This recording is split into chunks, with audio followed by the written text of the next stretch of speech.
ఉదయకిరణ్.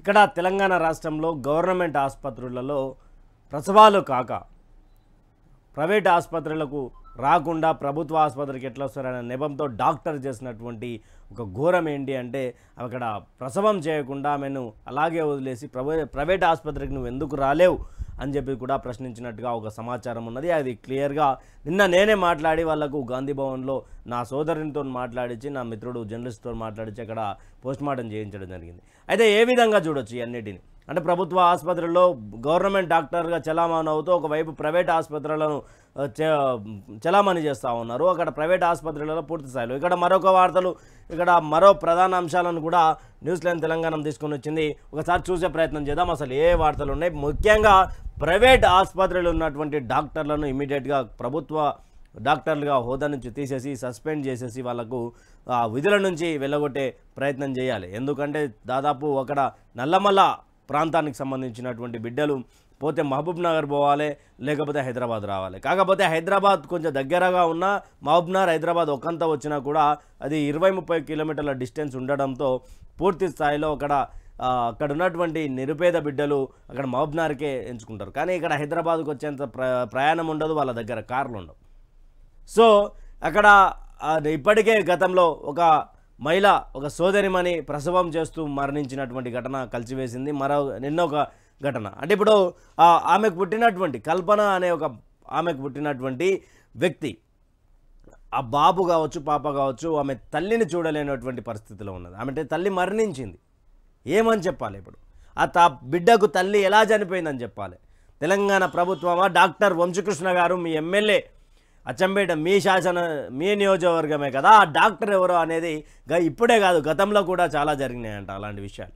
దాని మీద దృష్టి సారించి ఎమ్మెల్యే వంశీకృష్ణ గారు యాక్షన్ తీసుకుంటారని కూడా కోరుతున్నాం. అదే ఒకటి మీరు ఒక డాక్టర్గా ఉండి ఇలాంటి ప్రభుత్వ ఆసుపత్రుల్లో పనిచేస్తూ ప్రైవేట్ ఆసుపత్రులను ఎంకరేజ్ చేసేటువంటి డాక్టర్లను ఇమ్మీడియట్గా సస్పెండ్ చేయాలని కూడా కోరుకుంటున్నాం. ఆ రైతు ఇక్కడ ప్రధాన అంశాలను తీసుకుందాం ఒకసారి. రైతు బంధు గోవిందా రైతు భరోసాలో అడ్డగోలు నిబంధనలు పంట కోతకొచ్చే సమయంలో డబ్బులు విధి విధానాలు రూపొందిస్తున్న సర్కార్ 5 ఎకరాల లోపు వారికే రైతు భరోసా ఖర్చు తగ్గించుకునే ఎత్తుగడ అని విమర్శలు ఇప్పటికీ పూర్తి కాని యాసంగి రైతు బంధు పంపిణీ అంటూ కూడా ఒక వార్త. ఇక్కడ పూర్తి స్థాయిలో ఎన్నికల ముందు రైతులకు అరచేతిలో వైకుంఠం చూపించిన కాంగ్రెస్ అధికారంలోకి వచ్చాక రిక్తహస్తం చూపిస్తున్నట్టుగా కనిపిస్తుంది. రైతు భరోసా మొదలు రుణమాఫీ దాకా అన్ని విషయాల్లో తమను సర్కార్ ఆగం చేసిందని అన్నదాతలు కన్నీరు పెడుతున్నారు. రుణమాఫీ జరగక బ్యాంకుల నుంచి నోటీసులు వస్తున్నాయి. ఇప్పటికీ రైతు బంధు కోసం కళ్ళు కాయలు కాసలు ఎదురు చూస్తున్న రైతులు సర్కార్కు మరో షాక్ ఇచ్చేందుకు రెడీ అయినట్టుగా తెలుస్తుంది. రైతు భరోసా డబ్బులు 5 ఎకరాల లోపు ఉన్నవారికే ఇవ్వాలని, అవి కూడా పంట వేసే సమయంలో కాకుండా పంట కోసే సమయంలో ఇవ్వాలని ప్లాన్ చేస్తున్నట్టుగా తెలుస్తుంది. దీంతో రైతులు మరింత ఆందోళన చెందుతున్నారు.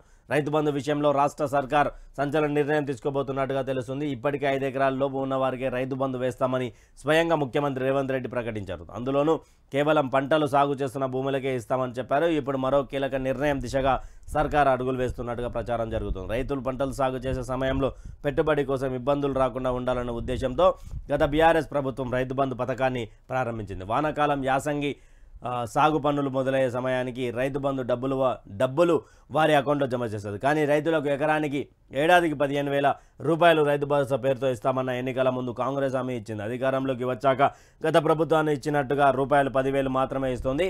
అది కూడా ఇప్పటి వరకు 4 ఎకరాలలో వారికి రైతు బంధు అందింది. ఆ పైన భూమి ఉన్న వారికి ఇప్పటికీ రాలేదని రైతులు ఆందోళన చెందుతున్నారు. రైతులు ఈ ఆందోళనలో ఉండగానే సర్కార్ మరో సంచలన నిర్ణయం తీసుకుంటున్నట్టుగా ప్రచారం జరుగుతుంది. రైతు భరోసా డబ్బులు సాగు మొదలయ్యే సమయంలో కాకుండా పంట కోతకు వచ్చేలోపు ఇవ్వాలని ఆలోచన చేస్తున్నట్టుగా చర్చ జరుగుతుంది. రైతు భరోసా విధి విధానాల్లో ఈ అంశాన్ని ప్రధానంగా చేర్చినట్టుగా అధికార వర్గాలు మాట్లాడుకుంటున్నాయి. ఎంతమంది రైతులు ఎంత విస్తీర్ణం సాగు చేశారని లెక్కలు తీసి సాగు చేసిన భూమికి మాత్రమే రైతు భరోసా ఇస్తారనే చర్చ జరుగుతుంది. సాగు చేసిన భూములకే రైతు భరోసా ఇస్తామని స్వయంగా ముఖ్యమంత్రి రేవంత్ రెడ్డి మార్పు కావాలి, కాంగ్రెస్ రావాలి, మార్పు చెందాలి, తెలంగాణ అభివృద్ధి పడిపోవాలి. ఇది ఇక్కడ రైతులను బాధ పెడుతుంది కాంగ్రెస్ పార్టీ. ఇందిరమ్మ రాజ్యంలో మేము చాలాసార్లు ఇబ్బంది పడ్డాం, మేము ఎన్నోసార్లు చూసినాం. ఎంతో చూసినామని మనతోటి వైఆర్టీవీ తెలుగుతోటి అభిప్రాయాలు తెలుసుకునే కార్యక్రమంలో మీతో నేను ప్రోగ్రాంలో చాలామంది రైతులు చెప్పారు. అలాగే అనిపిస్తుంది. కాంగ్రెస్ వస్తే కరువు వస్తుంది, కాంగ్రెస్ వస్తే కరెంటు పోతుంది, కాంగ్రెస్ వస్తే నీళ్లు రావు, కాంగ్రెస్ వస్తే తిండికి తిననీకి ఉండదు, కాంగ్రెస్ వస్తే ప్రజలను మోసం చేస్తుంది. ఇవన్నీ కూడా నిజాలుగా అనిపిస్తున్నాయి. ఎందుకు మాట్లాడుతున్నావు ఉదయ్ అంటే క్లియర్గా ఎందుకు మాట్లాడుతామనంటే రైతు బంధు అంట పంట వేసే సమయానికి కాదంట, పంట వేసే సమయానికి పైసలు ఇవ్వద్దని ఒక ఆలోచన చేస్తూ ఉన్నట్టుగా అర్థమవుతూ ఉంది అంట. సమాచారం ఉన్నది, ఇక్కడ సమాచారం క్లియర్గా రాశారు. అంటే పంట కోసే సమయానికి ఎవరికి కావాలి సార్? పంట వేసే సమయానికి ఆయనకు మందులకు అవసరం ఉంటుంది, ట్రాక్టర్కి ఇయనికి అవసరం ఉంటుంది, ఇక్కడ కూలోళ్ళకి ఇయనికి అవసరం ఉంటుంది, నాటటోళ్ళకి ఇవ్వడానికి అవసరం ఉంటుంది, అన్ని అవసరాలు ఉంటాయి. అంటే పంట వేసే సమయంలో ఊర్లలో వడ్డీలకు ఇచ్చేటటువంటి పటేళ్ళ కాడ దొరల కాడ తెచ్చుకొని పంట సాగు చేస్తే ఒకవేళ నష్టపోతే, ఇప్పుడు వడగండ్ల వాన లాంటి గురించి 10 ఎకరాలు 6 ఎకరాలు నష్టపోయినటువంటి రైతులు ఉన్నారు కదా, మరి అలా నష్టపోతే ఏంది పరిస్థితి? అప్పుడు మీరు ఇచ్చేటువంటి 7,500 ఎకరానికి 7,500 ఇస్తారు కదా. అంటే సరే పంట నష్టపోయింది, ఆ పంట ఖర్చు కాడికి వచ్చేసి 7,500 అయింది అనుకుందాం. మరి ఆయన 3 నెలల నుంచి 6 నెలల వరకు కష్టం ఎవరు తీయాలి? ఆ కష్టానికి ఫలితం ఎవరు ఇవ్వాలి? అంతా మంచి జరిగింది అనుకుంటే అయినా కూడా రైతు బంధు పైసలు ఆ వడ్డీలకే సరిపో.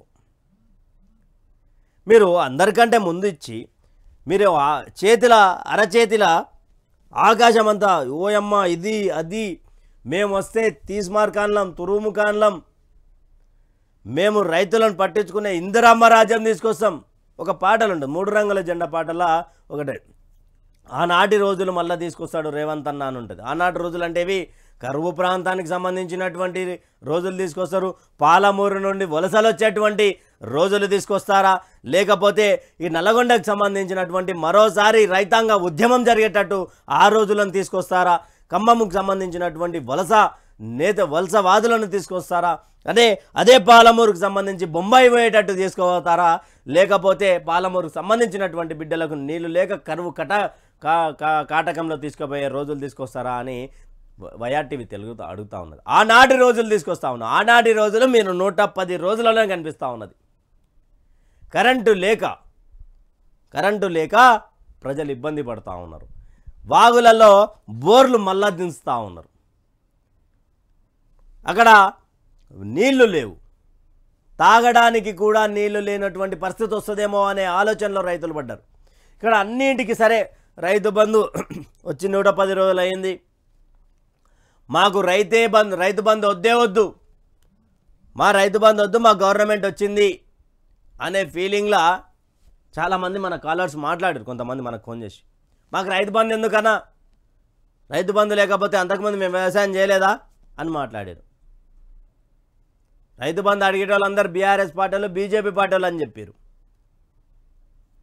అయితే ఇక్కడ సర్కార్ ఏం ప్లాన్ చేస్తూ ఉన్నది అంటే ఆఖరికి 5 ఎకరాలకు సంబంధించినటువంటి వాళ్ళకే పూర్తి స్థాయిలో ఏం చేస్తూ ఉన్నారు అంటే 5 ఎకరాల ఉన్నటువంటి వాళ్ళకే ఈ యొక్క రైతు భరోసా పేరు మీద వేస్తారంట. రైతు భరోసా పేరు మీద వేసి ఏం చేస్తారు అక్కడ మళ్ళీ అది కూడా 5 ఎకరాల లోపల ఉన్నటువంటి వాళ్ళకి వేస్తారు. సరే అది బాగానే ఉంది. కానీ పంట అయిపోయిన తర్వాత మీ అవసరం ఎందుకు? రైతులకు మీ ఇచ్చే డబ్బు ఎందుకు? రైతు పంట దానికి మళ్ళీ అది ఇంకొకటి ఏంది, ఇక్కడ సాగు చేసేటువంటి రైతులకే అంటే ఇప్పుడు హైదరాబాద్లో వలసలు ఉన్నటువంటి వాళ్ళు ఉన్నారు. వాళ్ళు అంతో ఇంతో పంట వేసుకొని హైదరాబాద్ వచ్చి ఇక్కడ పని చేసుకొని మళ్ళీ అక్కడ సాగు చేసేటువంటి భూములకి అంటే ఏడేడ పంట కోస్తూ ఉన్నారు, ఏడేడ చెలకలు నిండా ఉన్నాయని చెప్పి వాళ్ళకే వేస్తారంట. ఇప్పుడు రేవంత్ రెడ్డి గారిని సూటిగా అడుగుతూ ఉన్నాం మేము వైఆర్టీవీని. మీ సోదరులకు కావచ్చు, మీకు కావచ్చు, రియల్ ఎస్టేట్ పరంగా చాలా బలమైనటువంటి మీరు. అయితే మీ సోదరులకు మీకు అందరు కలిపి అంటే మీ మంత్రివర్గం కావచ్చు, మీ కాంగ్రెస్ నేతలకు కావచ్చు, ఒక్కొక్కరికి 50 ఎకరాలు ఉన్నాయి. మరి వాళ్ళకు కూడా రైతు బంధు అయ్యారా? అది ప్రూఫ్ చూపిస్తారా? మరి ఇప్పుడు ఇందిరమ్మ ఇళ్ళు వచ్చినాయి. ఇందిరమ్మ ఇళ్ళకు సంబంధించి మీ కార్యకర్తలను కాదని పక్కపాటి కార్యకర్తలు వాడు నిరుపేద ఉంటాడు పక్కపాటి కార్యకర్తలు వాళ్ళకి ఇస్తారా ఇందిరమ్మ ఇల్లు 5 లక్షల రూపాయల సహాయం? మీ దాంట్లో మండల ప్రెసిడెంట్లు ఈ గ్రామ ప్రెసిడెంట్లు వీళ్ళంటారు వాళ్ళని కాకుండా నిరుపేదలు ఎవరో గుర్తించి ఇస్తారా వాళ్ళకు? సర్పంచులకు వాళ్ళ హక్కుదారులకు వాళ్ళెమ్మడి గుత్తేదారులకు వాళ్ళెమ్మడి సలాం కొట్టేటోళ్ళకు కాకుండా నిరుపేదలకు ఇస్తారా? ఇక్కడ రైతులను మరోసారి మోసం చేసే పని తీసుకున్నది 15,000 రూపాయలు ఎకరానికి సంవత్సరం మీద అంటే సంతోషపడ్డారు రైతులు. సంతోషపడ్డరు, ఇస్తాడేమో అని ఆశించరు. యాసంగి నుంచే ఇస్తారు మొదలవుతుంది అనుకున్నటువంటి ప్రయాణంలో పూర్తి స్థాయిలో ఇక్కడ ఏం జరిగింది అంటే 10,000 రూపాయలు మొదటగా ఇస్తాం, తర్వాత వర్షాకాల పంట నుంచి ఇస్తామన్నారు. వర్షాకాల పంట కాదు యాసంగి పంటకే ఇక్కడ రైతు భరోసా ఇవ్వలేకపోతా ఉన్నారు కాంగ్రెస్ పార్టీ గవర్నమెంట్. రైతులు మరోసారి ఆనాటి రోజులు మళ్ళీ వస్తాయా అంటే ఆనాటి రోజులు వస్తే కాంగ్రెస్ పార్టీ గవర్నమెంట్ తట్టుకోలేదు.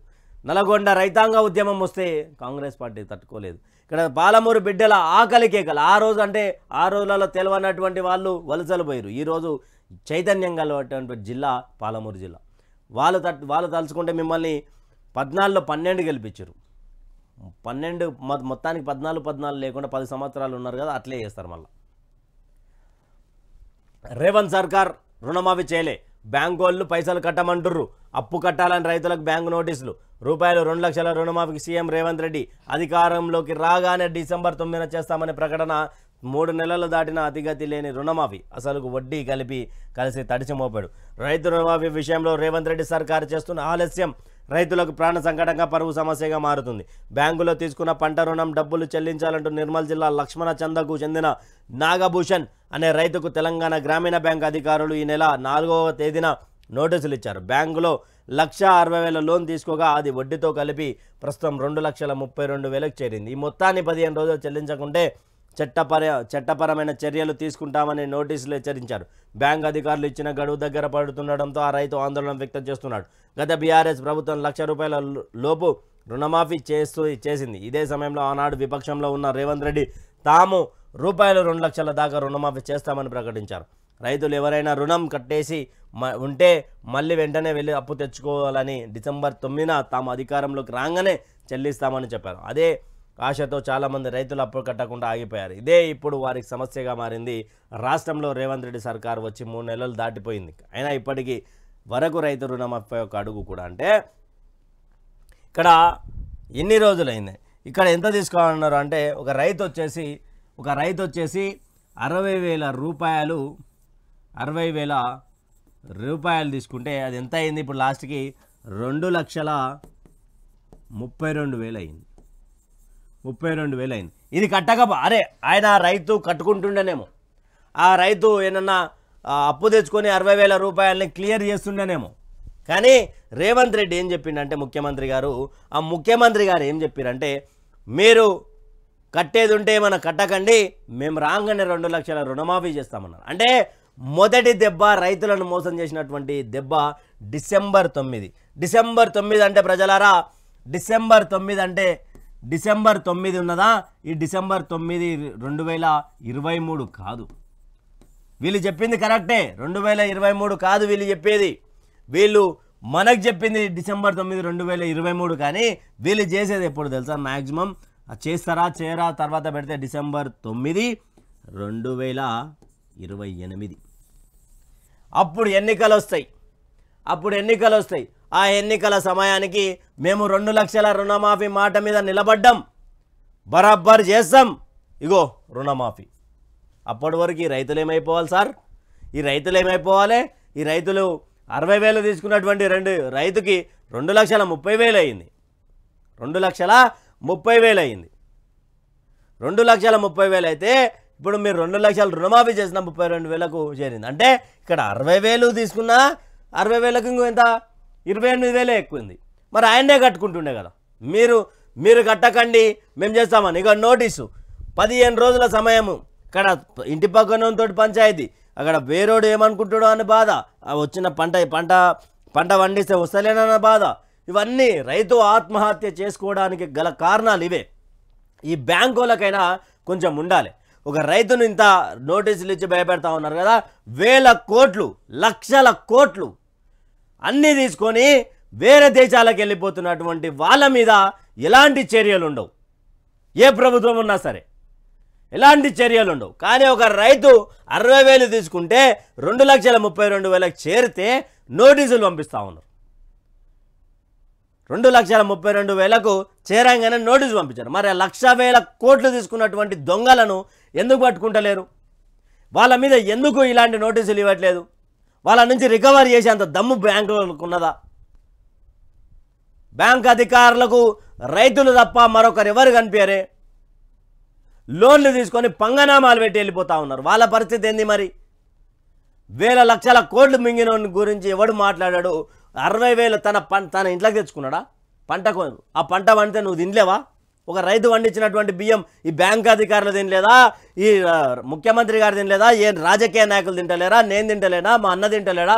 మా కెమెరామెన్ నరేష్ అన్న తింటలేడా? మా రాకేష్ ఎవరు తింటలేరు.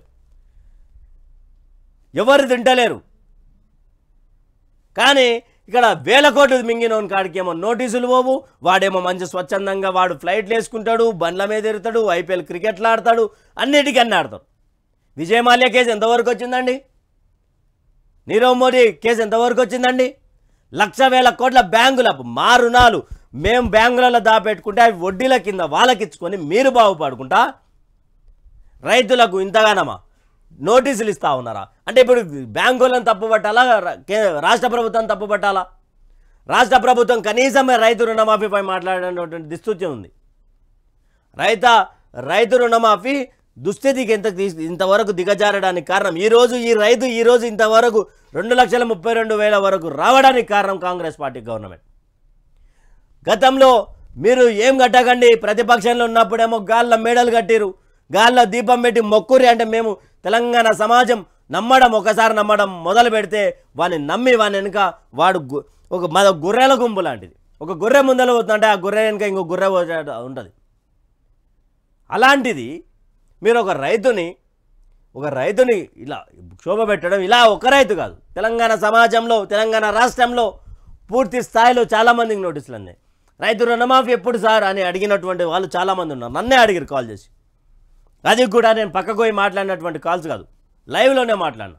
ఒకసారి జనవరి ఫిబ్రవరికి సంబంధించినటువంటి వార్తలు చూడండి, ఫిబ్రవరికి సంబంధించినటువంటి వార్తలు చూడండి. నా దాంట్లో మీతో నేను చాలామంది సార్ నోటీసులు వస్తూ ఉన్నాయి, రైతు రుణమాఫీ ఎప్పుడు చేస్తాడు సార్, 2 లక్షలు అన్నాడు, మేము ఆయన చేశాడన్న నమ్మకంతో కట్టలేదు. ఇప్పుడు మేము కొంతమంది ఏమో కట్టిరు, సరే ఉన్న అప్పు కడదాము, తర్వాత ఇప్పుడు ₹1,00,000 ఉంది కడితే తర్వాత కాలంలో ₹2,00,000 లోన్ వస్తుంది కాబట్టి తెచ్చుకొని బిడ్డ పెళ్ళిలో ఏదైనా పంట పొలమో లేదా ఏదైనా తోటనో పెట్టుకుందామనే ఆలోచనలు ఉండే రైతులు. అప్పు తెచ్చి కట్టినోడికేమో వాడ వడ్డీ పెరుగుతుంది, ఇక్కడ కట్టని వాళ్ళకేమో ఈడబెట్టి వడ్డీ పెరుగుతూ ఉన్నది. రైతు ఏమైపోవాలి సార్ మీ కాంగ్రెస్ పార్టీ గవర్నమెంట్ రాజ్యంలో? అసలు వీళ్ళు ఏం మాట్లాడుతా ఉన్నారు చూస్తారా? కాంగ్రెస్ అధికారంలోకి రాగానే మంత్రులకు నెత్తికి కొమ్ములు వచ్చినట్టున్నాయి. ఒక ఆయన మాట్లాడతాడు, ఇంకొక ఆయన ఏం మాట్లాడతాడో చూపిస్తా ఒకసారి. అది ఏం మాట్లాడుతూ ఉన్నారంటే వాళ్ళు పూర్తి స్థాయిలో ముడ్డి మీదంతా అని ఒక మంత్రి మాట్లాడుతూ ఉన్నాడు. ఇది కాంగ్రెస్ పార్టీ అంటే మీకే సంబంధం, ఎవరికి సంబంధం లేదన్నట్టు ఇంకొక ఆయన మాట్లాడుతూ ఉన్నాడు. ఒకసారి అది మీకు చూపిస్తా. అయ్యో ఈయన ఏం మాట్లాడుతున్నాడు చూడరు ప్రజలరా. తుమ్మల నాగేశ్వరరావు ఒక మంత్రి స్థాయిలో ఉన్నటువంటి నేత, ఆయన ఏం మాట్లాడుతున్నాడు చూడరు.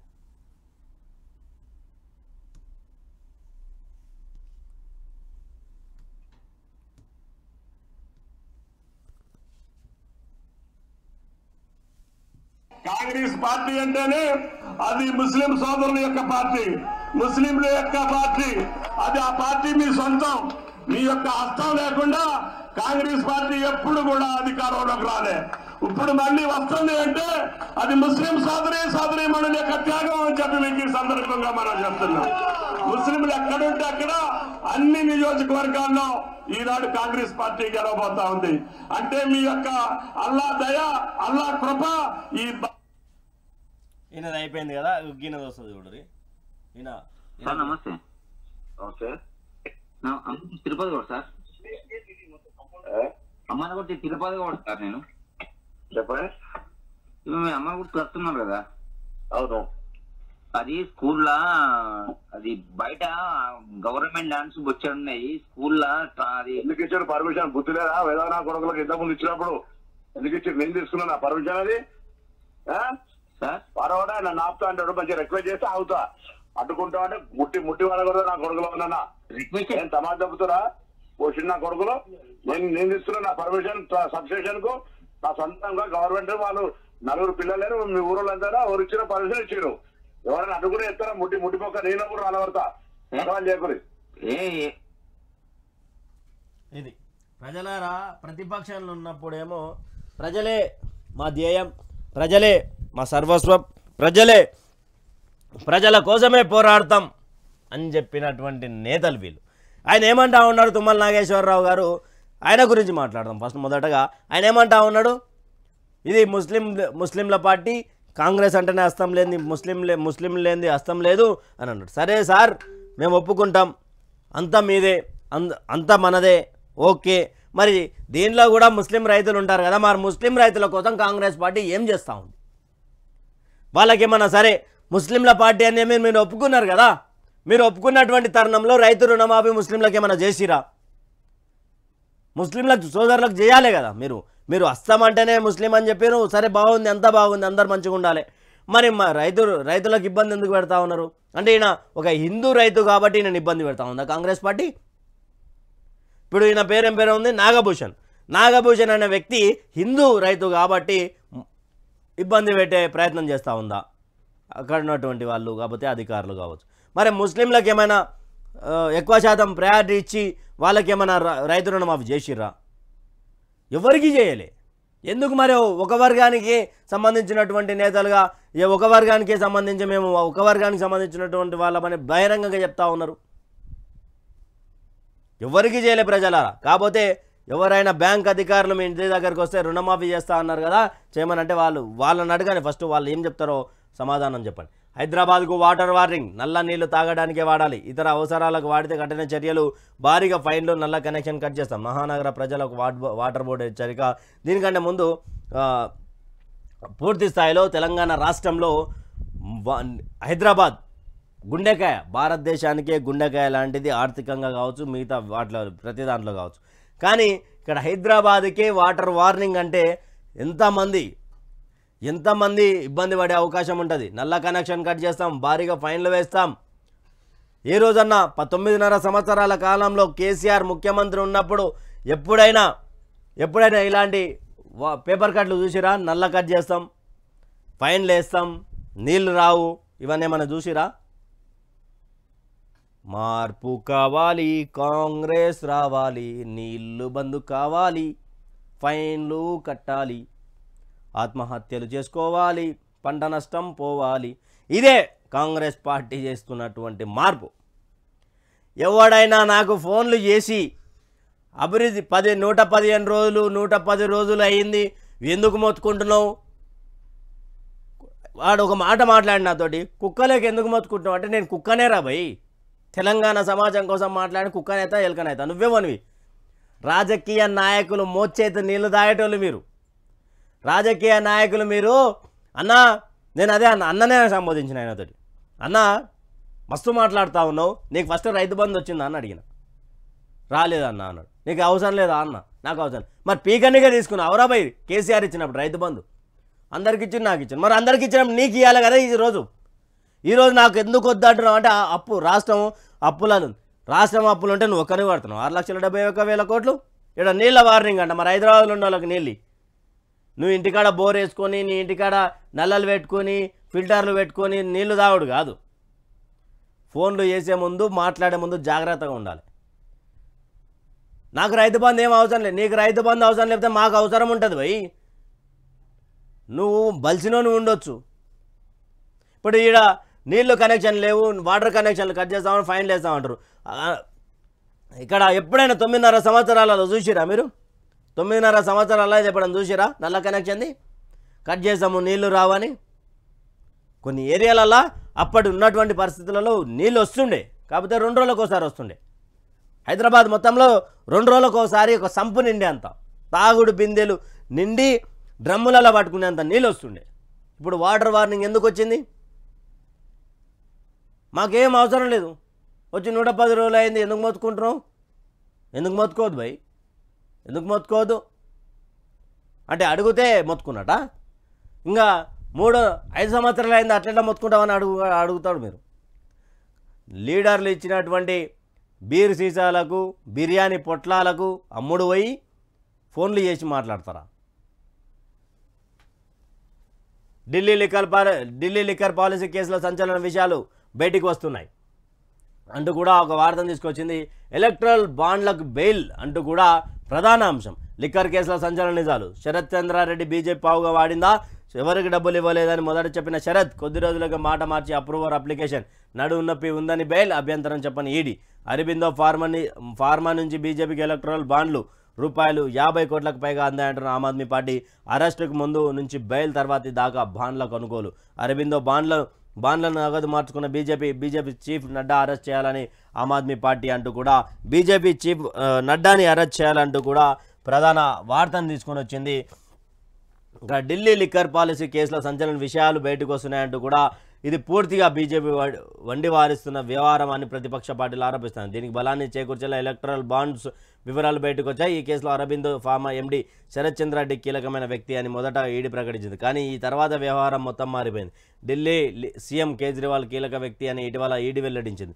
అయితే లిక్కర్ పాలసీ కేసులో మొదటి నుంచి అనేక ఆరోపణలు వస్తున్నాయి. ఇది రాజకీయ ప్రేరేపిత అంటే ఇక్కడ శరత్ చంద్రారెడ్డిని బీజేపీ పావుగా వాడుకుంటుంది అంటూ కూడా ప్రతిపక్షాలు విమర్శిస్తూ ఉన్నాయి.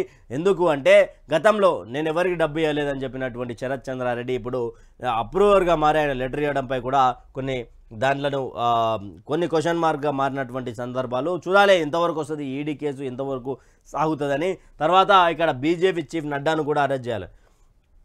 పొన్నం ఆవేశం స్టార్. ఎమ్మెల్యే పాడి Kaushik Reddy comment audio leak చేసింది మీ ఆఫీస్ వాళ్ళే, ఆర్డీఓ ఎంఆర్ఓలను బలి చేయొద్దు.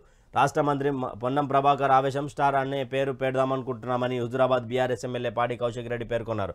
ఆర్టీఓ ఎంఆర్ఓ కాన్ఫరెన్స్ కాల్ పెట్టి ఎమ్మెల్యే చేతుల మీదుగా కళ్యాణ లక్ష్మి చెక్కులు ఇప్పించొద్దని ఆదేశించడాన్ని తప్పుపట్టారు. హుజురాబాద్ నియోజకవర్గ ప్రజలకు వ్యతిరేకంగా పొన్నం ప్రభాకర్ వ్యవహరిస్తున్నారన్నారు. పొన్నం ప్రభాకర్ కరీంనగర్ గడ్డ మీద నుంచి ఛాలెంజ్ విసురుతున్నారని, అమాయకులైన ఆర్డీఓ ఎంఆర్ఓను ఎందుకు బలి చేసుకుంటున్నారని ప్రశ్నించారు. తాను ఆర్డీఓ ఎంఆర్ఓతో మాట్లాడినట్టు నిరూపిస్తే దేనికైనా సిద్ధం. ఇక్కడ పొన్నమన్న నిజానికి కూడా చాలా ఆవేశం గలటువంటి వ్యక్తి. తెలంగాణ ఉద్యమంలో ఆవేశంగా పనిచేస్తుంది. కానీ ఆ ఆవేశం ఇప్పుడు మనకి 10 సంవత్సరాలు ఆవేశం లేకుండా సపడాగా ఉన్నావు. కానీ పొన్నమన్న ఇప్పుడు ఎందుకు ఆడియో కాల్లో విన్నారు కదా మీరు, ఒక ఆడియో లీక్ అయింది విన్నారు కదా. పొన్నమన్నది ఏమని ఉన్నది, ముడ్డి మీద అంతా ఎక్కువ మాట్లాడితే అంటున్నాడు. ఏంది ఇది? ఇది ఒక మంత్రి మాట్లాడాల్సినటువంటి భాష, ఒక మంత్రి వ్యవహరించాల్సిన స్టైల్ అనేది. ఏది ఒకరు ఫోన్ చేసి ఎందుకు ఇక్కడ గవర్నమెంట్ స్కూల్లో ఉంది కదంటే పర్మిషన్ నేను తీసుకురాలేదు కదరా బాబు, ఎవరో తెచ్చిరు, దాన్ని శంకుస్థాపన చేయడం మన బాధ్యత, ఆల్రెడీ అక్కడ ఫామ్ అయింది, అక్కడ జియో పాస్ అవుతున్నట్టుగా అక్కడ సబ్స్టేషన్ కట్టాలని వచ్చింది ఆర్డర్స్ అని కూడా చెప్పొచ్చు. అడ్డుకుంటేదంతా ఇన్ని సంవత్సరాలు, మరి 10 సంవత్సరాలు ఏడవైనా అడ్డుకున్నారు, మస్తు మంది అడ్డుకున్నారు. వాళ్ళని అనలేదు ఎందుకో? అహంకార దర్భమా, అధికార దర్భమా? పాడి కౌశిక్ రెడ్డి ఏమంటా ఉన్నాడు, నీ ఆడియో కాల్ లీక్ చేసింది మీ ఆఫీస్ వాళ్ళే, ఆర్టీఓలు ఆర్డీఓలు ఎంఆర్ఓలు కాదు, మీ ఆఫీస్ వాళ్ళే ఆడియో లీక్ చేసిరు. నేను ఇక్కడ పొన్నం ప్రభాకర్ అన్న ఇక్కడ బీఆర్ఎస్ ఎమ్మెల్యే, అరే ఇక్కడ బీఆర్ఎస్ ఎమ్మెల్యేల మీద కళ్యాణ లక్ష్మి చెక్కులు ఇవ్వద్దు అని చెప్పేసి మాట్లాడినటువంటి ఆడియో బయటకు వచ్చింది. ఆడియోలు లీక్ అయినందున ఎవరైనా ఆర్టీఓ ఎంఆర్ఓ ఆర్డీఓకి సంబంధించినటువంటి వాళ్ళని నిందించొద్దు, వాళ్ళకు తెలియదు, నీ ఆఫీస్ వాళ్ళే చేసిరంటూ కూడా ఇక్కడ పొన్నం ప్రభాకర్ అన్నకు పాడి కౌశిక్ రెడ్డి ఆవేశం స్టార్ పేరు పెట్టాలనే ఆలోచిస్తున్నా అంటూ కూడా ఒక వార్తను తీసుకొని వచ్చారు. మాదిగలపై రేవంత్ చిన్నచూపు, మందకృష్ణ మాదిగ సంచలన ఆరోపణ. ఎస్సీలో 70% ఉన్న మాకు అన్యాయం, నామినేటెడ్ పదవుల్లోని వివక్షే, ఇది ప్రజాపాలన కాదు రెడ్ల పాలన. ఎస్, రాష్ట్రంలో నడుస్తున్నది ఇందిరమ్మ పాలన, ప్రజాపాలన కాదని, రెడ్ల పాలన నడుస్తుందని ఎంఆర్పిఎస్ వ్యవస్థాపక అధ్యక్షుడు మందకృష్ణ మాదిగ పేర్కొన్నారంటూ కూడా ఇక్కడ మాదిగలకు అన్యాయం జరుగుతూ ఉంది అని ఎప్పటి నుంచో గలమిప్పినటువంటి నేత మందకృష్ణ మాదిగ మరోసారి గలమిప్పారు. గలమిప్పి ఇక్కడ ఇది ఇందిరమ్మ రాజ్యం కాదు, ప్రజాపాలన కాదు, ఇవన్నీ ముమ్మాటికి కాదే కాదు, ఇక్కడ పూర్తి స్థాయిలో రెడ్ల రాజ్యం నడుస్తూ ఉన్నది అంటూ కూడా ఒక వార్త ప్రధాన అంశం తీసుకుని వచ్చారు. బీసీలకు పెద్దపీట, బహుజనులకు పెద్దపీట వేస్తూ బీఆర్ఎస్ పార్లమెంట్ సమరానికి సిద్ధమైంది. ఇప్పటి వరకు ప్రకటించిన 16 మంది అభ్యర్థులలో మెజార్టీ స్థానాలు బీసీలకు ప్రకటించడం విశేషం. బహుజనవాదం పట్ల తాము నిబద్ధతకు ఇది నిదర్శనమని ఆ పార్టీ నేతలు చెప్తున్నారు. అసలు అభ్యర్థులే లేరని ప్రచారం జరిగిందని, ఇప్పుడు తమ పార్టీయే కాంగ్రెస్ బీజేపీల కంటే ముందంజలో ఉందని అంటున్నారు. సబ్బండ వర్ణాల తెలంగాణ అసలు సిసలు రూపం తమ పార్టీ అని పేర్కొన్నారు. జనాభాలో అత్యధికంగా ఉన్న బీసీలను గెలిపించుకొని చట్టసభలకు తీసుకువెళ్తామని పార్టీ నేతలు గర్వంగా చెప్పుకుంటున్నారు. పార్టీ ఎదుగుదలలో బీసీలకు పెద్దపీట వేసిన ఘనత బీఆర్ఎస్ అధినేత కేసీఆర్ దక్కుతుందంటున్నారు. సోషల్ ఇంజనీరింగ్ ద్వారా సత్ఫలితాలు రాబట్టే అవకాశాలు లేకపోలేదని రాజకీయ విశ్లేషకులు అంటున్నారు అంటూ కూడా ఒక వార్తను తీసుకుని వచ్చారు.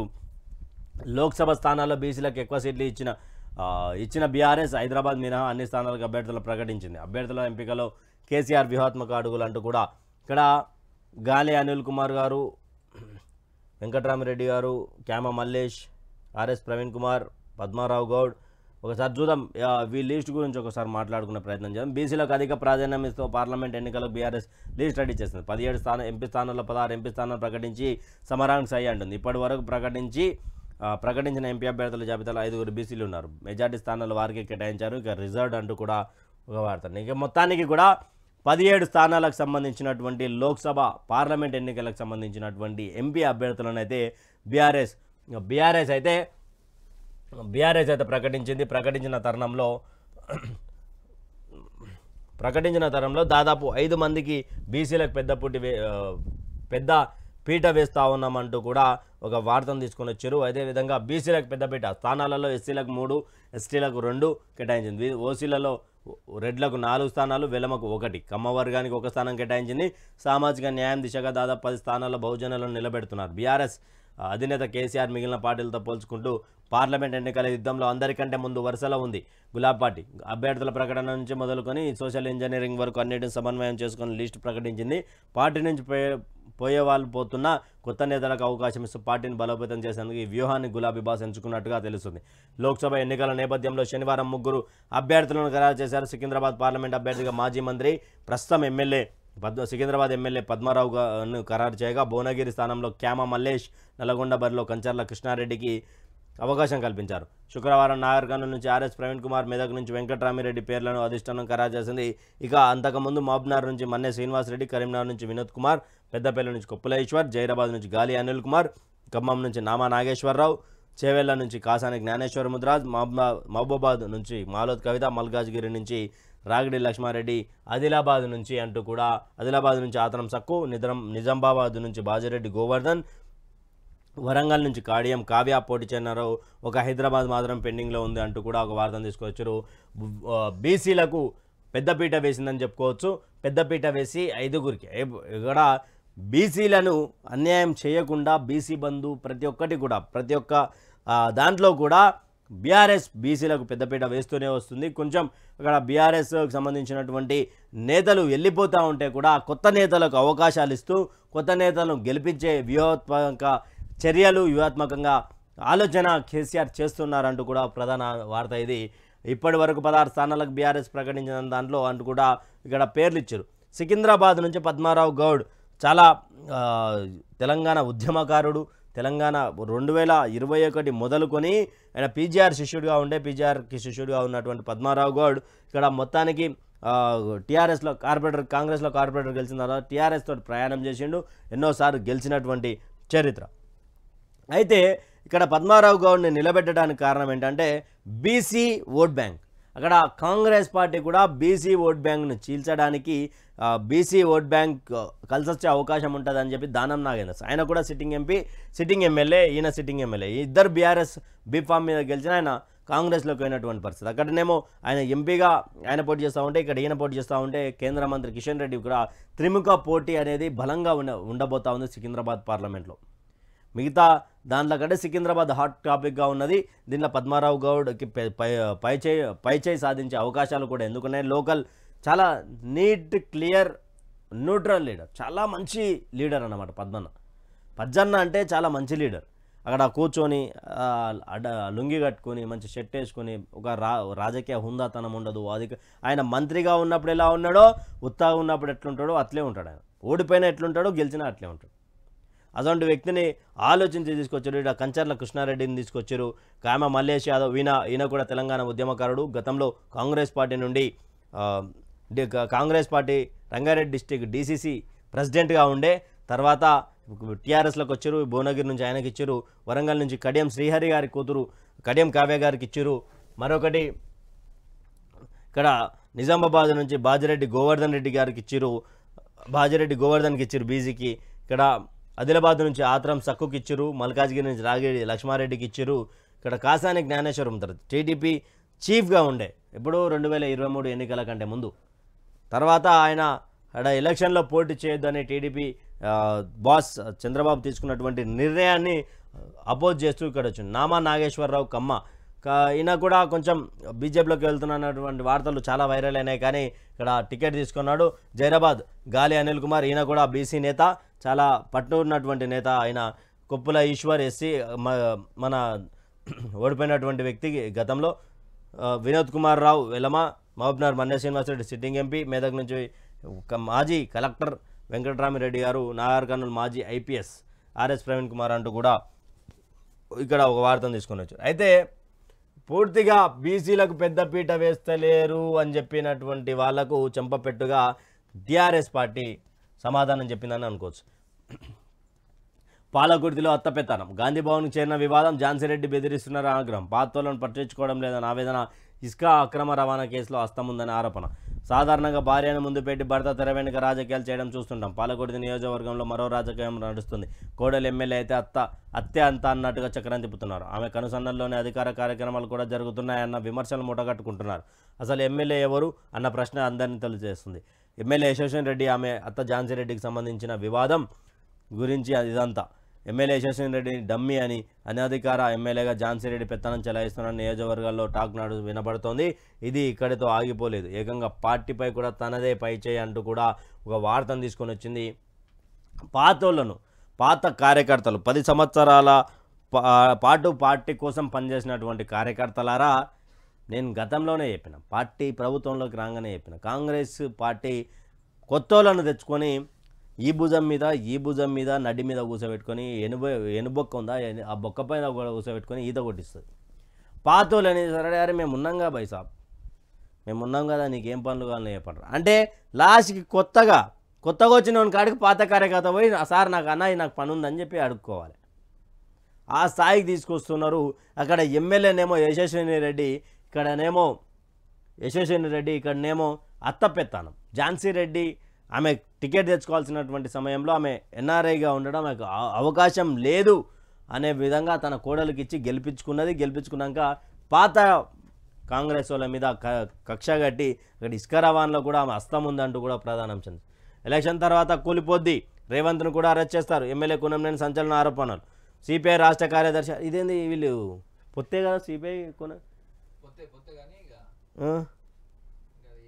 ఎలక్షన్ తర్వాత కూలిపోద్ది అంటే డబుల్ ఇంజన్ సర్కార్ అని ఆయన అంటాడు, నేను కూలిపోతుంది అంటారు. ఎవరైతారు మరి ముఖ్యమంత్రి? మరి ముఖ్యమంత్రి ఎవరైతారు? రేవంత్ను కూడా అరెస్ట్ చేస్తారు. ఎమ్మెల్యే కూనంనేని సంచలన ఆరోపణ. సిపిఐ రాష్ట్ర కార్యదర్శి ఎమ్మెల్యే కూనంనేని సాంబశివరావు సంచలన వ్యాఖ్యలు చేశారు. పార్లమెంట్ ఎన్నికల తర్వాత రేవంత్ సర్కార్ కూలిపోతుందని ఆయన కామెంట్ చేశారు. మీడియాతో మాట్లాడిన ఆయన దేశంలో పరిస్థితులపై మాట్లాడుతూ ఈ వ్యాఖ్యలు చేశారు. కేంద్రంలోని బీజేపీ ప్రభుత్వం ఏర్పాటైతే సీఎం రేవంత్ రెడ్డి ప్రభుత్వం సుఖంగా ఉండనివ్వరని ఆయన అన్నారు. జార్ఖండ్ ఇక్కడ ఎలక్షన్ తర్వాత కూలిపోద్ది అనే అర్థం ఏంటి అంటే, రాష్ట్ర గవర్నమెంట్ ఏదైతే భారతీయ జనతా పార్టీ మరోసారి సెంట్రల్లో వస్తే ఇక్కడ రేవంత్ రెడ్డిని కూడా పాత కేసు, ఓటుకు నోటు కేసు ఏదైతే ఉందో ఆ విషయంలో అరెస్ట్ చేస్తారు.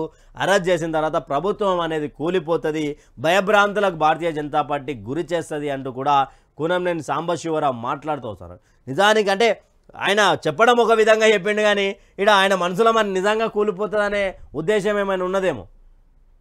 అంటే ఇక్కడ రాష్ట్రంలో జరుగుతున్నటువంటి రాజకీయ పరిణామాలు చూస్తే రాష్ట్ర ప్రభుత్వం కూలిపోతుంది ఏమో అనే ఆలోచన వచ్చిందంటే ఏదో జరగబోతా ఉన్నది పార్లమెంట్ ఎన్నికల తర్వాత. అంటే కాంగ్రెసే ఉండబోతా ఉందా, లేకపోతే బీజేపీ రానున్నదా, లేకపోతే బీఆర్ఎస్ మరోసారి బీఆర్ఎస్ వచ్చే పరిస్థితి. ఒకవేళ బీఆర్ఎస్ఏ ఇప్పుడు పార్టీ పొత్తు పెట్టుకొని ఇప్పుడు బీఆర్ఎస్ఏ వచ్చింది అనుకుందాం, కాంగ్రెస్ పార్టీలకు పోయినటువంటి నేతల పరిస్థితి లేనిది మళ్ళీ ఒకసారి పోతే జాయిన్ చేసుకుంటారా? ప్రభుత్వ ఆసుపత్రి వైద్యుల నిర్లక్ష్యం, నాగర్ కర్నూలులో బాలింత మృతి. నేను రాను బిడ్డో సర్కారు దవాఖాన కానీ ఒకప్పుడు జనం పాడుకునేవారు. ఇప్పుడు మళ్ళీ ఆ రోజులు వచ్చాయనిపిస్తుంది. ప్రభుత్వ ఆసుపత్రుల్లో వైద్య సిబ్బంది నిర్లక్ష్యం రోగుల ప్రాణాల మీదకు తీసుకొస్తుంది. తాజాగా ప్రభుత్వం ఆసుపత్రి డాక్టర్ నిర్వాహకానికి ఓ బాలింత కన్నుమూసింది. ఈ ఘటన నాగర్ కర్నూలు జిల్లాలో చోటు చేసుకుంది. బాధితులు తెలిపిన వివరాలు ఇలా ఉన్నాయి. అమ్రాబాద్ మండలం మన్ననూరుకి గ్రామానికి చెందిన మేడమోని కల్పన 29 అనే గర్భిణి ప్రసవం కోసం అచ్చంపేట ప్రభుత్వాన్ని ఆసుపత్రికి వెళ్ళింది. అయితే అక్కడే విధుల్లో ఉన్న డాక్టర్ తన ప్రైవేట్ ఆసుపత్రి వెళ్లకుండా ఇక్కడికి వచ్చారన్న కోపంతో ప్రసవం చేయడానికి నిరాకరించాడు. దీంతో భార్య వేదన చూసిన భర్త అంజనీలో ప్రైవేట్ ఆసుపత్రికి తీసుకెళ్లాడు. అయితే అప్పటికే ఆలస్యం కావడంతో సర్జరీ చేస్తారు. అయితే మగబిడ్డకు జన్మనిచ్చిన కల్పన తీవ్ర రక్తస్రావంతో మృతి చెందింది. ఈ ఘటన కుటుంబ సభ్యులను తీవ్ర విషాదంలోకి నెట్టేసింది. సర్కారు దవాఖానలోని డాక్టర్ నిర్లక్ష్యమే దీనికి కారణమంటూ బోర్న విలిపిస్తున్నాడు భర్త అంజనేయులు. వారిపై చర్యలు తీసుకోవాలని డిమాండ్ చేస్తున్నాడు. ఆయనకు ప్రభుత్వ ఆసుపత్రి ఇంతకుముందు మనం మార్నింగ్ న్యూస్లోకి వెళ్ళకముందు మాట్లాడింది ఈ సోదరిమణురాల గురించే. ఆమెకు అందరూ కూడా కొంతసేపు సంతాపం తెలపండి. ఇక్కడ ఏం చేసింది అంటే ప్రభుత్వ ఆసుపత్రికి పోతే మన్ననూరు అనగానే మన్ననూరు అనేది చాలా ఫేమస్. ఎందుకు ఫేమస్ అంటే శ్రీశైలం చెక్ పోస్ట్ ఉంటుంది. శ్రీశైలం పోవడానికి మన్ననూరు చెక్ పోస్ట్ ఉంటుంది. మన్ననూరు చెక్ పోస్ట్ చాలా ఫేమస్ అయిన ఊరు అది. శ్రీశైలానికి ప్రధాన రహదారి అది. ఆ ఊరు నుండి ఇక్కడ ప్రభుత్వ ఆసుపత్రికి పోతే నా హాస్పిటల్ ఉన్నాక ఈడికి ఎందుకు వచ్చారని చెప్పి కూడా చేయకపోతే అక్కడ నుండి ఆమె బాధ చూడలేక అక్కడ నుండి ప్రైవేట్ ఆసుపత్రి తీసుకుపోయారు. అక్కడ ఏనంగా మగబిడ్డకు జన్మనిచ్చిన తర్వాత రక్తస్రావమై చనిపోయింది. రక్తస్రావం అయిపోయినాక గాంధీకి వస్తే కూడా గాంధీలో కూడా అక్కడిక్కడ చేస్తుంటే మా తోటి జర్నలిస్టుతో మాట్లాడి ఆమెతో తొందరగా పని చేయించి పంపించేసినాం. ఎంత దారుణంగా ఉన్నదంటే నేను రాను బిడ్డో సర్కారు దవాఖానకు అనేది నేను చెప్పినా కదా, ఆనాటి రోజులు మళ్ళీ తెస్తాడే రేవంత్ అన్న అనేది. ఆనాటి రోజులేవి. నేను రాను బిడ్డో సర్కారు దవాఖానకు. నీ సొంత నియోజకవర్గం కదా రేవంత్ రెడ్డి గారు, మీ సొంత నియోజకవర్గంలో జరిగింది కదా. ప్రతిపక్షంలో ఉన్నప్పుడు అచ్చంపేటలో ఒక ఇన్సిడెంట్ జరిగితే మొత్తుకున్నారు, చాలా చేశారు కదా. మరి ఇప్పుడు ఎందుకని మాట్లాడతలేరు? ఎమ్మెల్యే వంశకృష్ణ గారు మీరు ఒక డాక్టర్ కదా. ఒక డాక్టర్ అంటే గ్రామ స్థాయిలో వచ్చి ప్రతి ఒక్క మనిషి కూడా దేవునిలాగా చూస్తారు కదా. మరి ఎందుకని పూర్తి స్థాయిలో ఇక్కడ ఆయన మీద హాస్పిటల్ ఏంది, ఆ కత్తి ఏంది, అది ఏం కథ అసలు? ఆయన ఒక ప్రైవేట్ హాస్పిటల్ ఎట్లా నడిపిస్తాడు? ఇవన్నీ కూడా దీని మీద పగడబందీగా మాట్లాడతాం. పగడబందీగా ఈ విషయాలన్నీ తెలుసుకొని ఆ డాక్టర్ ఎవరో ఆ కథనాన్ని కూడా మేము ముందుకు తీసుకొస్తాం. క్లాసన్ వీరోచిత పోరాటం వృధా. నిన్న కేకేఆర్ సన్ రైజ్ మ్యాచ్లో వీరోచిత పోరాటం జరిగింది. అసలు ఒక సైడ్ అండ్రే రసెల్, ఒక సైడ్ హెన్రిక్ క్లాసన్ పూర్తి స్థాయిలో 12 బాళ్లకు 39 స్థాయిలో 6 బాళ్లకు 13 వచ్చింది. కానీ వీరోచిత పోరాటం చేసి సన్ రైజ్ హైదరాబాద్ అయితే ఓడిపోయింది. ఇక్కడ చూద్దాం మరి మరొక దినపత్రికని.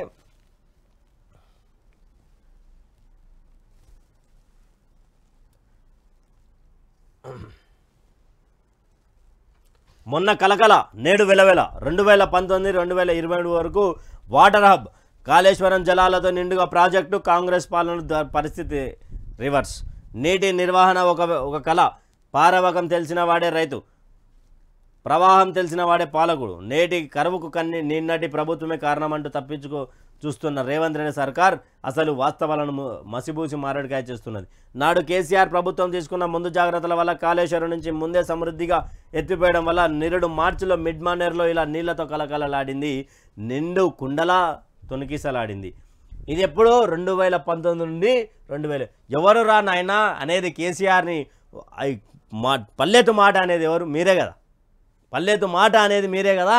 ఇది మిడ్ మానేర్లో ఎంత చూడ్డానికి ఎంత మంచిగా ఉంది. వాటర్ తోటి ఎంత మంచిగా ఉంది. ఇప్పుడు ఇదేలా ఉంది చూడు. అదే ఈ ప్లేసు ఒకటే. విద్యుత్ భారం కంటే రైతన్నల ప్రయోజనమే ముఖ్యమనుకున్న కేసీఆర్ పరిపాలన ఫలితం ఇది. మరిప్పుడు నీరుటి కన్నా సాగు విస్తీర్ణం తగ్గింది. ఫలితం కరెంటు వాడకం కూడా పడిపోయింది. అయినా ఎత్తిపోతలకు కరెంటు వాడకం పెడదామనుకున్నారో లేక కాళేశ్వరానికి వాడితే కేసీఆర్ ప్రభుత్వానికి పేరు వస్తుందనుకున్నారో తెలియదు. కానీ ప్రస్తుతం ప్రభుత్వ సాగునీటి యాజమాన్య నిర్వహణకు గాలి వదిలేసింది. కాళేశ్వర్ అంటే ఆయన టైంకి ఎత్తిపోస్తూ ఉండే, స్టాక్ పెడుతూ ఉండే. ఇలా ఇంత ఎండాకాలం వచ్చినా కూడా ఇబ్బంది కావద్దు అనే ఆలోచనతోటి ఇక్కడ ఇలా కలకలలాడేటట్టు చేస్తూ ఉండే, కలకలలాడేటట్టు కనిపిస్తుండే. ఇప్పుడు చూడండి ఎట్లుంది. అదే చెట్లు, ఈడనేమో ఈడ చెట్లు ఉన్నాయి, కాకపోతే దేంట్లో ఉన్నాయి, నీళ్ళలు ఉన్నాయి. ఈడ ఎట్లున్నాయి, పక్కకు పోయినాయి. పక్కన ఎడారిలాగా కనిపిస్తూ ఉంది. ఆడాడ ఊర్లలో చిన్న చిన్న చెరువులు ఉంటాయి, ఎండిపోయి లైట్గా ఎండాకాలం రాగానే అట్లున్నది.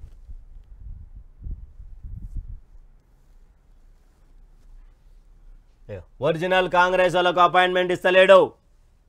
విహెచ్ హనుమంతరావు సంచలన ప్రెస్ మీట్ పెట్టిండు. సంచలనంగా సీఎం రేవంత్ రెడ్డిపై మాట్లాడిండు. కాంగ్రెస్ పార్టీ సీనియర్ నేత ఆయన. వేరే పార్టీల నుంచి వచ్చిన వాళ్ళకి పెద్దపీట. రేవంత్ తీరుతో కార్యకర్తలు బాధపడుతున్నారు. తన స్థాయిని తానే తగ్గించుకుంటున్నారు. ఆయన చుట్టూ భజన పరులు వచ్చి చేరారు. సీఎంలో మార్పు రావాలని మొక్కుకుంటున్నా. కాంగ్రెస్ సీనియర్ నేత విహెచ్. ఒరిజినల్ కాంగ్రెస్ పార్టీ నేతలకు సీఎం రేవంత్ రెడ్డి అపాయింట్మెంట్ ఇస్తలేడు. అదే ఇతర పార్టీల నుంచి చేరిన వారిని మాత్రం వెంటనే కలుస్తున్నాడు. ఆయన తీరుతో కాంగ్రెస్ కార్యకర్తలు బాధపడుతున్నారు అని కాంగ్రెస్ సీనియర్ నేత వి హనుమంతరావు విమర్శించారు. అసలైన కాంగ్రెస్ వాదన పట్టించుకోవడం లేదని ఆరోపించారు. ఇది కాంగ్రెస్ పార్టీకి నష్టం చేస్తుందని హెచ్చరించారు. శనివారం గాంధీభవన్లో విహెచ్ మీడియాతో మాట్లాడుతూ సీఎం అయ్యాక రేవంత్ ఆలోచనలో చాలా మార్పు వచ్చిందని. అంటే నిజానికి కూడా కాంగ్రెస్ పార్టీలో 9.5 సంవత్సరాల పాటు కష్టపడ్డటువంటి కార్యకర్త అందరు వెళ్ళిపోతుంటే ఉడక నాయకులు వెళ్ళిపోతుంటే కూడా నాయకత్వ లక్షణాలు పునిగిపించుకొని ఆస్తులు అమ్ముకొని కాంగ్రెస్ పార్టీలో మాకు దిక్కు దొరుకుతుంది, కాంగ్రెస్ పార్టీ ప్రజల పార్టీ అని చెప్పి మాయ మాటలు చెప్పి ఆ రోజు 9.5 సంవత్సరాలలో కష్టపడ్డటువంటి కార్యకర్తకి ఈరోజు గుర్తింపు దక్కడం లేదు అని చెప్పేసి విహెచ్ హనుమంతరావు మాట్లాడుతూ ఉన్నాడు. సీఎం పక్కన అంత భజన పరులు ఉన్నారు, భజన చేసేటోళ్ళే ఉన్నారు. భజన చేసేటోళ్ళకి ఆయన పెద్దపీట వేస్తూ ఉన్నాడు. వేరే పార్టీలో వచ్చిన వాళ్ళు, వేరే పార్టీ నుంచి వచ్చిన వాళ్ళకే ఆయన టికెట్లు ఇస్తూ ఉన్నాడు. అది మార్పు రావాలి దేవుడా అంటూ మొక్కుకుంటా దేవునికి అని చెప్పి విహెచ్ హనుమంతరావు మాట్లాడుతూ ఉన్నాడు. అంటే కాంగ్రెస్ పార్టీలో అప్పుడే వ్యతిరేక పొగలు రాసుకుంటున్నాయి, వ్యతిరేక అగ్గి రాసుకుంటుంది. మరి కునంనేని సాంబశివరావు గారు అన్నట్టు ప్రభుత్వం కూలిపోద్ది అనే మాట నిజమేనా? ఇలా సీనియర్ నేతలు అందరూ అపోజ్ చేస్తూ ఉంటే కూలిపోయే అవకాశం కూడా కనిపిస్తుంది. సామాజిక సమతూకం అంటూ కూడా ఒక వార్తను తీసుకొని వచ్చింది. ఇక్కడ డమ్మీ కాంగ్రెస్ లోక్సభ సీట్లలో బలైన అభ్యర్థులు, స్థానికంగా పట్టులేని వారికి ఎంపిక, పారాషూట్ నేతలకు టికెట్. ఇది బీజేపీకి మేలు చేసేందుకైనా మిత్రులను గెలిపించుకుంది. ఉప ఎన్నికల తీరు పునరావృతం, రేవంత్పై పార్టీలో గుసగుసలు, అన్ని చోట్ల పోటీలో డమ్మీ అభ్యర్థులే అంటూ ఒక వార్త. ఇక్కడ చేవేలకు సంబంధించి కొండా విశ్వేశ్వర్ రెడ్డి, కాంగ్రెస్ సంబంధించి గడ్డం రంజిత్ రెడ్డి, బీజేపీకి సంబంధించి పోతుగంటి భరత్ ప్రసాద్, ఇక్కడ కాంగ్రెస్ నుంచి మల్లు రవి, మల్కాజ్గిరి బీజేపీ ఈటల రాజేందర్, కాంగ్రెస్ సునీత మహేందర్ రెడ్డి, సికింద్రాబాద్ బీజేపీ నుండి జి కిషన్ రెడ్డి, కాంగ్రెస్ నుంచి దానం నాగేందర్, వీళ్ళందరూ కూడా డమ్మీ క్యాండిడేట్లు అంటూ కూడా ఒక వార్తను తీసుకొచ్చింది. ఇక్కడ వీళ్ళ మీద వీళ్ళు గెలుస్తారా లేకపోతే స్నేహితులను గెలిపించుకోవడానికైనా, బీజేపీని గెలిపించుకోవడానికి వీళ్ళని నిలబెట్టారా అంటూ కూడా ఓ ప్రధాన అంశాన్ని తీసుకొస్తుంది. పూర్తి స్థాయిలో మరి అది చూడాలి. 6 కాంగ్రెస్ రెబల్స్ బీజేపీలోకి, 3 స్వతంత్ర ఎమ్మెల్యేలు కూడా కమలం పార్టీలోకి, 9 మంది మాజీలు. హిమాచల్లో ముదిరిన సంక్షోభం. హిమాచల్లో భారతీయ జనతా పార్టీ చక్రం తిప్పింది, అధికారం కూడా రాబోతా ఉంది. అదే జరుగుతుందేమని కాంగ్రెస్ ప్రభుత్వం ఇక్కడ ఉన్నటువంటి పెద్దలు ఆలోచిస్తూ ఉన్నారు. అదే డబల్ ఇంజన్ సర్కార్ వస్తుంది అని లక్ష్మణ్ గారు మాట్లాడగానే జల్లుమంటుంది ఒక్కొక్కరికి, కాంగ్రెస్లో ఉన్న వాళ్ళకి.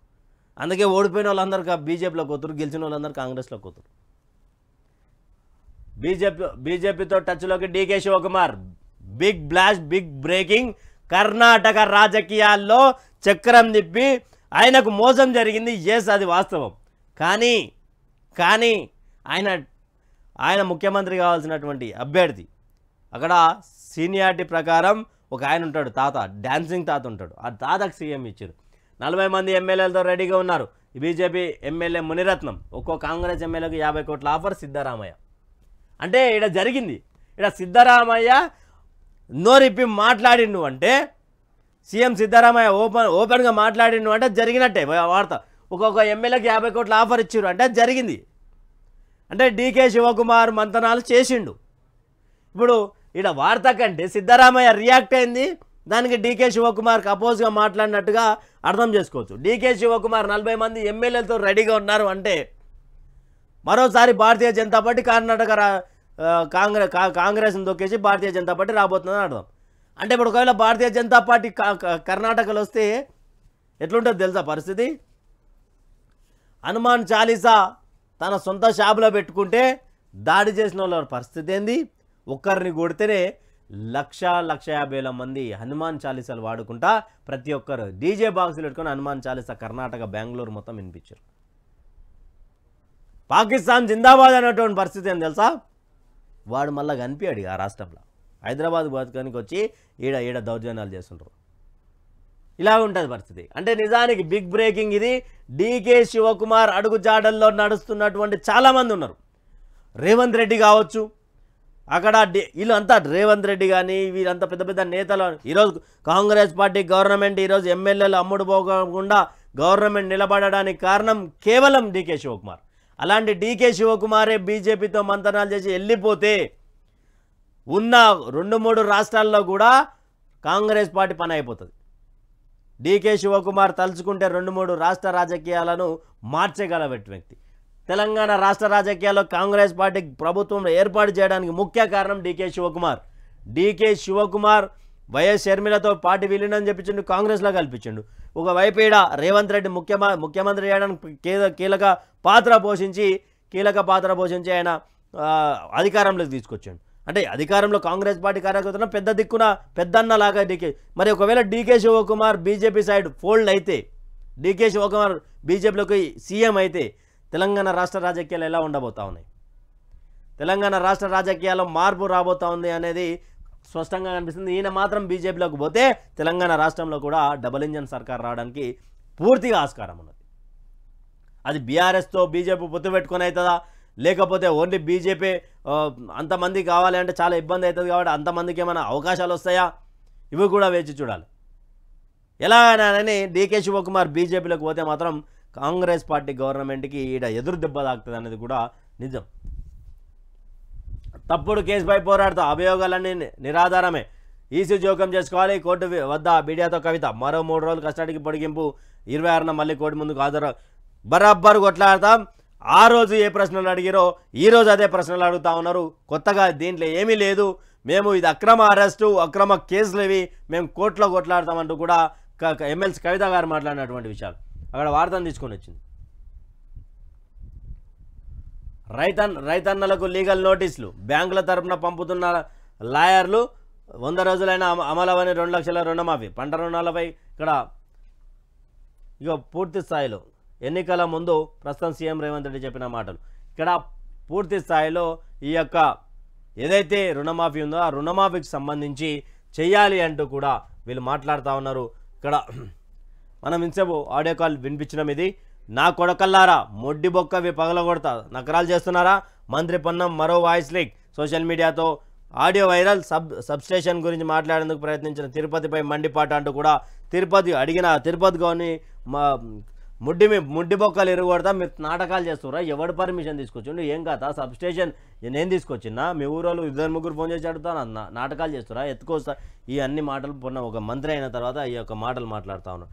అయితే మరొక వార్త ఉన్నది. ఆ వార్తకి సంబంధించినటువంటి తాగునీటి కోసం ధర్నా చేసేందుకు మహిళలపై ఎన్నికల కోడ్ కేసులు. ఇక్కడ జరిగిందో చూద్దాం ఒకసారి.